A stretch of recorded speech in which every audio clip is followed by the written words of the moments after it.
वंदे मातरम। जय हिंद। मैं चक्रधारी शंखनाथ न्यूज से प्रमोद त्यागी। अगर किसी को देश हित और जनता के हित में सच सुनना पसंद ना हो तो कृपया करके उनके लिए हमारी 1947 से आज तक कहा जाता है कि उत्तर प्रदेश की राजनीति दिशा तय करती है देश की राजनीति। और उत्तर प्रदेश में जब विधानसभा के चुनाव हो तो पूरे देश की नजर उत्तर प्रदेश पे टिकनी लाजमी है। यूपी चुनाव कुशीनगर में दो कांग्रेस के बड़े नेताओं की प्रतिष्ठा लगी दांव पर, वहीं छोटे दलों के नेताओं ने मचाई हलचल। यूपी चुनाव में 2022 के नए मतदाताओं को भेजे जाएंगे डाक के द्वारा मतदान पत्र। यूपी के 2022 के चुनाव में बड़े बड़े नेताओं को भी दी गई छोटी छोटी जिम्मेदारी, जिससे कि जनता के बीच में जाकर बड़े और छोटे सभी नेताओं को जनता रूबरू हो सके और उन्हें अच्छी तरह से जान पहचान कर सके। ये है भाजपा की पूरी तैयारी। पूर्वांचल की 9 सीटों पर बीजेपी की कड़ी नजर। इन 9 सीटों पर बीजेपी को कहीं बुरी तरह से हार मिली थी और कहीं कांटे की टक्कर थी। भाजपा के विधायक राधाकृष्ण शर्मा बीजेपी छोड़कर समाजवादी में हुए शामिल। वो बदायूं बिलसी के प्रत्याशी थे और बीजेपी के नाम पर ही वो पहली बार विधायक में खड़े हुए थे और पहली बार बीजेपी के द्वारा जीतकर एमएलए बने थे।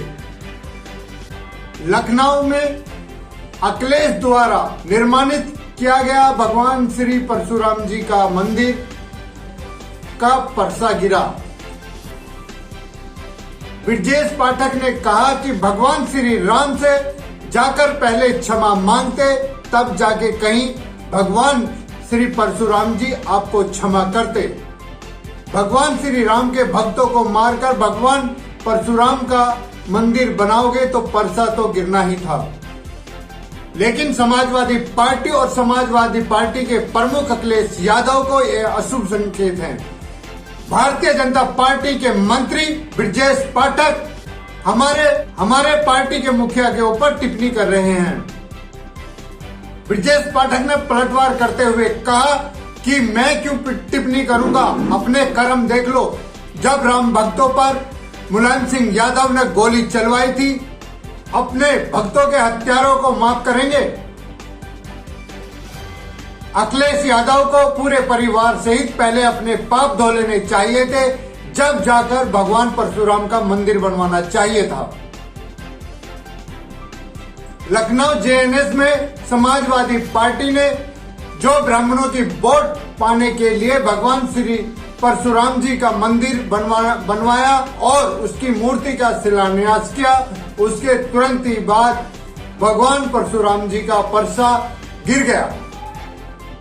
ब्रजेश पाठक ने फिर यह भी कहा कि जनता की आंखों में धूल झोंकने के लिए जो आपने भगवान परशुराम के मंदिर बनाने का षड्यंत्र किया है, उसका परिणाम भगवान परशुराम ने परसा गिराकर आपकी नजरों के सामने दिखा दिया है।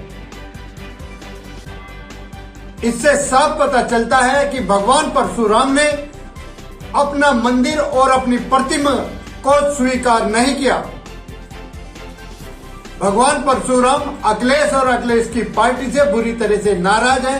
पहले अखिलेश को अपने बुरे कर्मों को साफ करना चाहिए, उसके बाद में मंदिर की दोबारा से शुद्धिकरण कराकर भगवान परशुराम की मूर्ति को सम्मानित तरीके से सम्मानित करते हुए प्रवेश कराना चाहिए। ब्रजेश पाठक ने कहा कि भगवान परशुराम जी की पहचान है परसा और उनका परसा गिरना अखिलेश के लिए अशुभ संकेत है।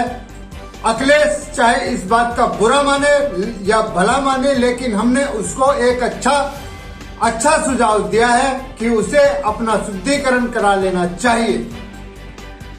अखिलेश की पार्टी के कुछ आदमी मेरे ऊपर आरोप लगा रहे हैं कि मैंने उनका माखौल उड़ाया है, लेकिन मैं दिल से कहता हूं मैंने अखिलेश यादव का कोई माखौल नहीं उड़ाया है। मैं तो एक मित्र की तरह उन्हें समझाने का प्रयास कर रहा हूं। ग्रामीण अभियंत्र मंत्री ब्रजेश पाठक, मैंने जो भी कहा वो सत्य है और अगर आपको इस बात में कोई संशय है तो आप किसी अच्छे बुद्धिमान संत से भी परामर्श लोगे तो शायद वो भी आपको यही सुझाव देंगे। भगवान परशुराम का परसा गिरना सपा के लिए अपशगुन कुपित है।